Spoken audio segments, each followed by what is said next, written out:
Welcome back, everybody. It's Mr. Denton here again, and I'm going to take you guys today through the first part of this presentation, which deals with Article 1 of the Constitution, and that covers Congress. I'm only going to go through the first half of this just so I can stay close to my 20-minute rule. So we're just going to look at the overview, the House, and the Senate. And then those other three dots there over on the right hand side will be covered in a separate video. Okay, so just so we can break things up a little bit. So we'll go ahead and get started here. All right. This is just a little bit of an overview of Article 1 and Congress itself. Remember, Congress is also known as the legislative branch. Their number one job is to legislate or make laws. There's a reason why Congress was listed first in the Constitution. Usually when people think of the United States of America, and when we think of our own government, we think of the president first, because the president is that one person that everybody can look at that has a face and a name, and they're kind of the face of the country.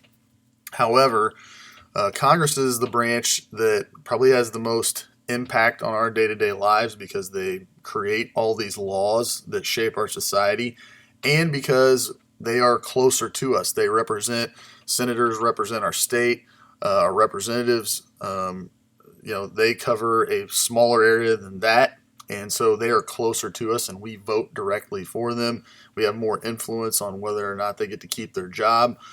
So this is seen by our founders as probably the most important branch, and they started with them, like I said, for a reason.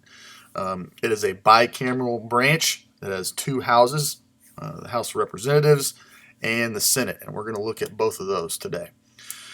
I'm going to try and go through all these slides quick, but I'll probably leave this one up for a minute just so you have a chance to fill this stuff in. There's quite a bit of information here. Just know that we're going to dig through these things in a little bit more detail and talk about what they actually mean, what the significance is here as we go.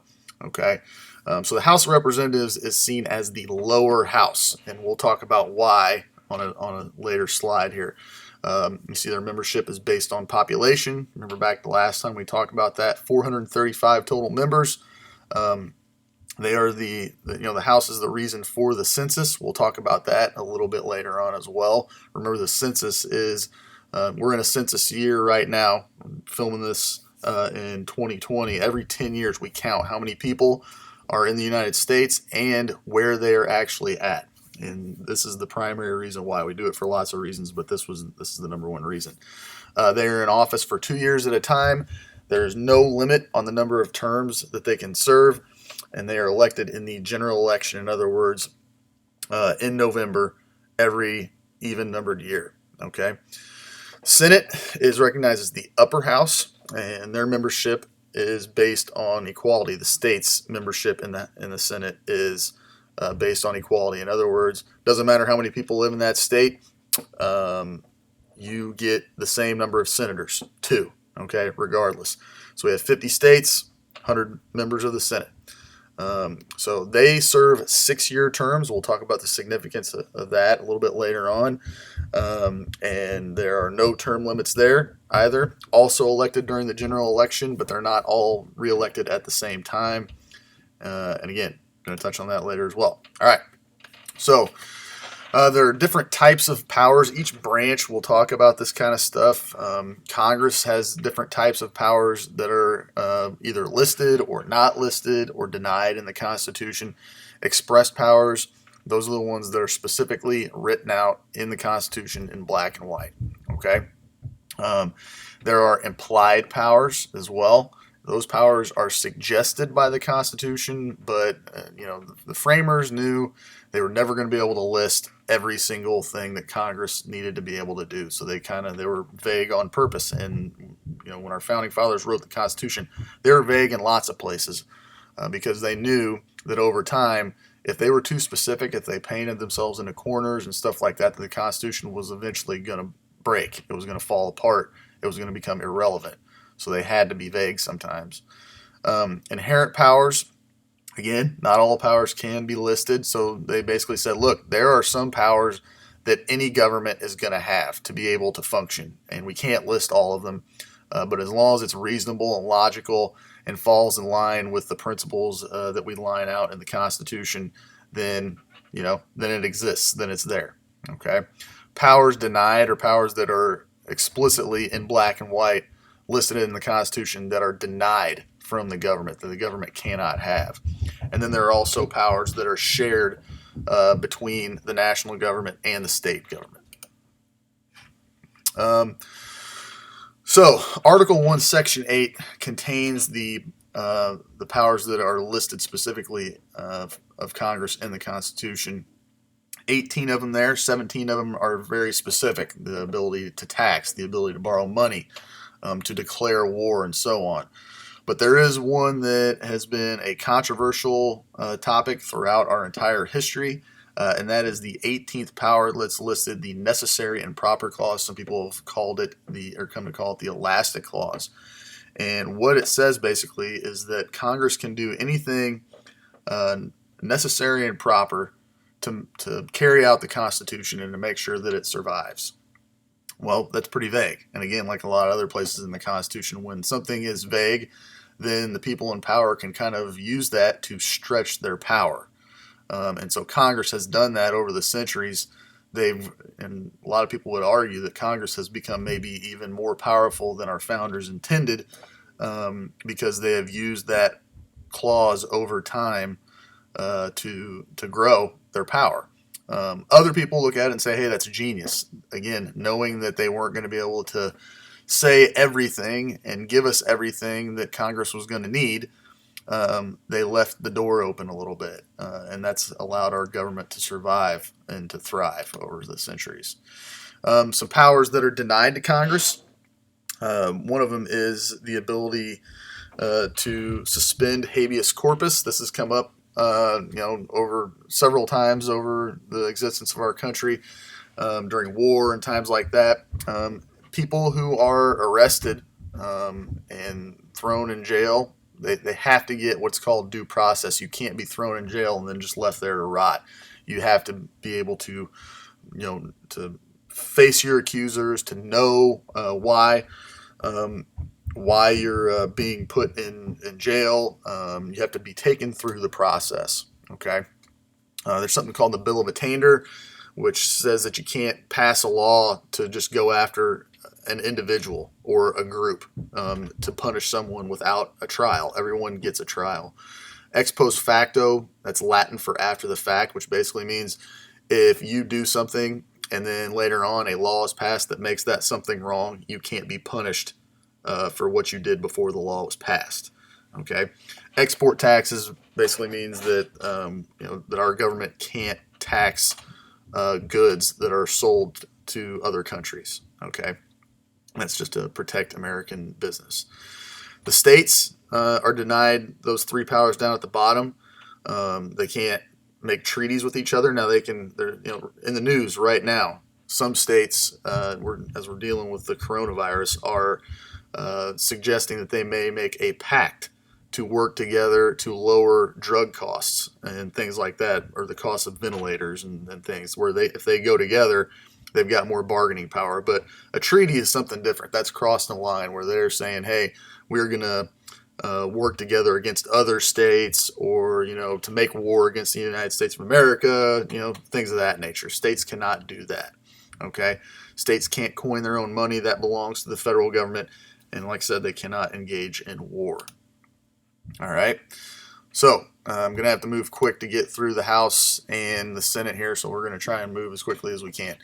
The House, taking a little bit closer look. Why is the House of Representatives seen as the lower house? Well, because they have shorter terms, 2 years, and they've got more members. So you're in office for less time, and you're one of more. Okay, one of 435 instead of one of 100.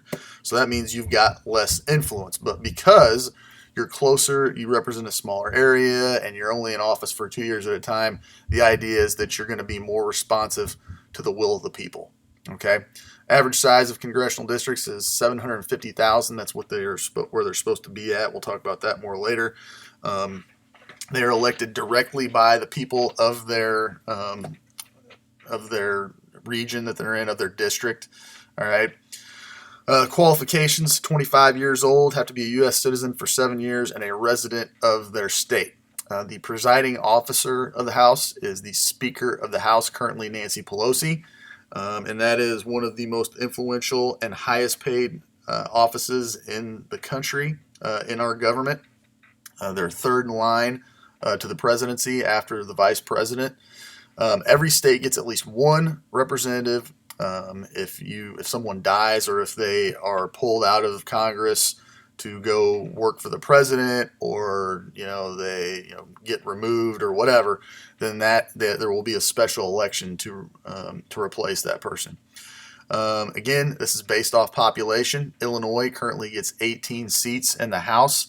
That very well might change after this census in 2020. We'll find out.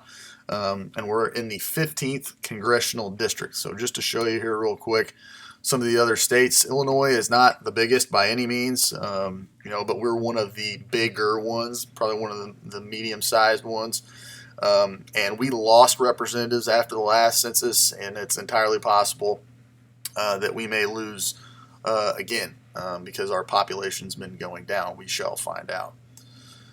And then you see here the 15th district. You'll notice that our district is huge, and you have all these tiny little districts up north, and that's because it's not based off of geographical area. It's based off of how many people are living in that area. So lots of people are living in a really tiny space up in Chicago. That means there's going to be more representatives up there, whereas down in southeastern Illinois here, people are all spread out. Okay. All right, special duties of the House. They have the power to start all revenue bills. That means bills that tax, okay, and bring in money. They are also in charge of basically starting bills when it comes to how money is going to be divvied up and spent. That gives them what is called the power of the purse. That means that they can influence other parts of the government, specifically the Senate, specifically also the President of the United States. They get to decide how the money is spent, so they have influence and power. Okay. They also have the sole power of impeachment. That means they're the ones, and we just saw this play out in 2019. They're the ones that makes the accusation of guilt. So this is basically like if you were looking at this like a court trial. They're the ones that are making the accusation or indicting the president to go to trial. But the trial does not take place in the House; it takes place in the Senate. Again, if this is you're seeing this in 2020, this should be fresh in your minds. You saw this all play out in the news very recently. Okay, the criteria to make these accusations against the president are treason, bribery, and then here's another vague term in the Constitution: high crimes and misdemeanors. What does that actually even mean? People have argued about that for centuries. It basically is a vague area where Congress can have some leeway when it comes to what they can impeach a president over. Okay, we'll talk more about impeachment here in a little bit. So we'll close out with the Senate and actually finish up with the Senate's role in impeachment as well. So the Senate is seen as the upper house. They have longer terms, 6 years, and they also have fewer members. So that means you're one of 100 instead of one of over 400. You're going to have more influence, and you're there for longer. Okay, so if you're not aware, a president's term only lasts for 4 years, which means if a senator gets elected, especially at the right time, they are going to be in office longer than the president will, which means they can, even if they're from the same party as the president, in theory, they can make unpopular decisions that a president might not like, or that the American people may not like as much, because 5 or 6 years later, people will have forgotten. Okay, and it's not so that senators can just do whatever they want, but sometimes leaders have to make unpopular decisions. If they know that it's the right thing and they've got the information that tells them it's the right thing to do, they need to be able to make unpopular decisions sometimes, and that's really kind of what that's all about. Originally, they were selected by state legislatures, not directly by the American people, but now they are after the 17th Amendment in the early 1900s. Okay, qualifications you see are a little bit higher than a representative in the House. 30 years old, 9 years a citizen, resident of the state. if there's a vacancy, there is not a special election. The governor of that state gets to appoint that person, or that person's replacement, I should say. And that's just to speed up the process, because it's just important to get someone in there representing that state as quickly as possible. So we'll move forward. In the Senate, the presiding officer is what's known as the president of the Senate. Okay, and that is the vice president. That is one of the only roles that's spelled out in the Constitution for the vice president of the United States. But it's mostly ceremonial. The only real authority the vice president has in the Senate is if there's a tie, and then the vice president gets to break that tie. It doesn't happen very often. Second in command is the president pro temp, who, again, kind of ceremoniously presides over meetings whenever the vice president isn't there. The real authority in the Senate lies with the majority leader, which is currently Mitch McConnell from Kentucky. Okay? So that is that. All right. Special duties of the Senate, they confirm the president's appointments, and that's an important thing for you to remember. It's going to come up a lot. The president gets to pick a lot of people for a lot of positions. Judges, cabinet members, heads of agencies, things like that. But it says in the Constitution, he has to get the consent of the Senate. And what that means is the president picks somebody, and then they march them out in front of the Senate. The Senate's going to ask them a bunch of questions. Different committees are going to interview them. And in the end, the Senate has to vote on whether or not to approve that person. Okay? The president can fire people whenever he or she wants, but to get someone appointed for various different positions, the Congress has to approve that. Okay?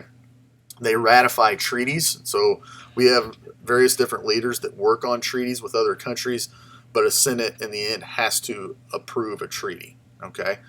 And then they have the sole power to try impeachment cases. So the House brings the charges against the president, or, it could be a judge as well. The Congress could decide to impeach a Supreme Court justice as well, and some other positions. So if they did that, then the trial takes place in the Senate. Again, we just saw this play out in 2019.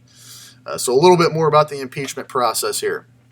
The House makes the accusation, and then they pass it by a simple majority. That means 51%, okay? Over 50% have to agree, okay?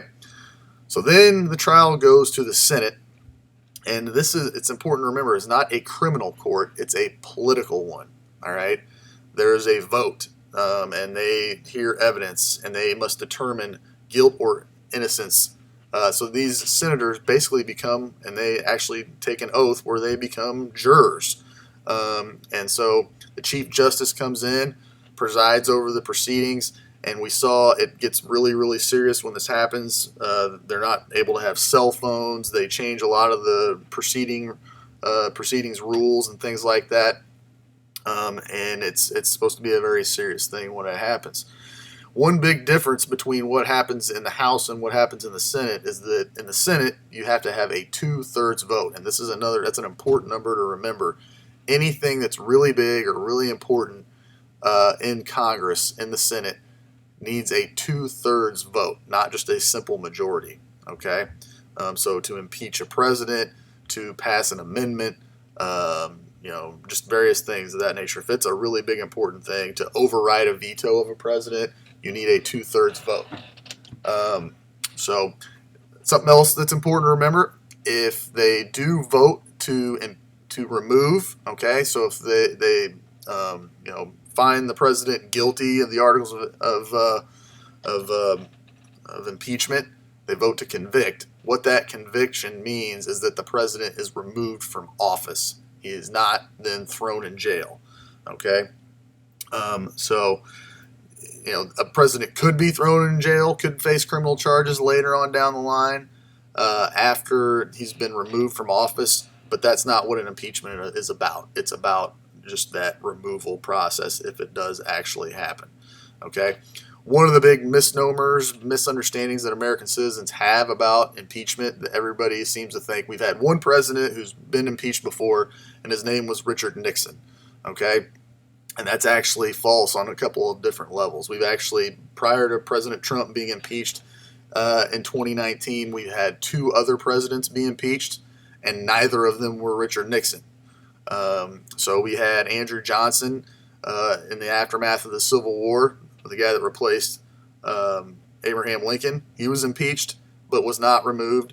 And then Bill Clinton was impeached in the 90s over the Monica Lewinsky scandal. But he was not removed either. Okay, and then we've had President Trump now. So that's the third time we've had a president impeached. None of them have been removed. Nixon was going to be impeached, and he quit. He resigned because he knew he was going to be impeached, and that he would eventually be removed. Everyone who might have been on his side basically came to him and said, "Look, this is not going to end well for you. You need to just quit." And in any likely instance where a president is probably going to be removed, he's going to be told that ahead of time. And so it's probably unlikely that a president actually would be removed via impeachment. They're just probably going to resign, something along those lines, okay? But, anything can happen. So there's that information. I think I just went through a lot of that stuff. I got ahead of myself a little bit. But there are a couple other important points here as well. Prominent interpretation of the Constitution says that a president cannot be convicted of a crime while in office. Okay, so what that means is that the president is in charge of the Justice Department. He can't be convicted of a crime, and a lot of people have really been asking questions about this as to, what exactly does that mean? Can a president basically do whatever he wants while he's in office, especially if the president can hire and fire whoever the head of the Justice Department is, all those different agencies he can hire and fire. And so a lot of people have been asking about that, that last question down there at the bottom. If the president has people in Congress that are from the same party as him and they decide it's good politics for them to stay with him and to not throw him out of office, and the president basically runs the Justice Department, what is keeping that president from, like we talked about last time, if everybody is afraid of the president becoming a tyrant, what is preventing that if he has the right people there to protect him in Congress? And we don't really know the right answer to that, really. And, a lot of people have obviously from the Democratic side have been asking that question in the last year or two because President Trump has been in that situation. He's got, people in Congress that are on his side. And, the thing is that even if you take the politics out of it, it's still a valid question no matter who the president is and who's in Congress, is if the president has the right people supporting him in Congress, what safeguards do we have against a president kind of doing whatever he wants to do?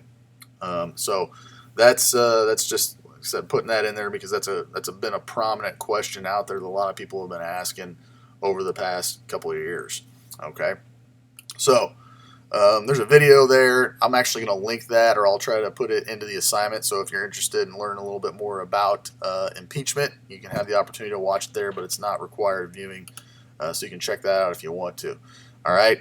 Went a couple minutes over here, but finished up. So you can look for part 2 of this a little bit further down the road, maybe another day or two from now, and we'll have that out there to you. Okay.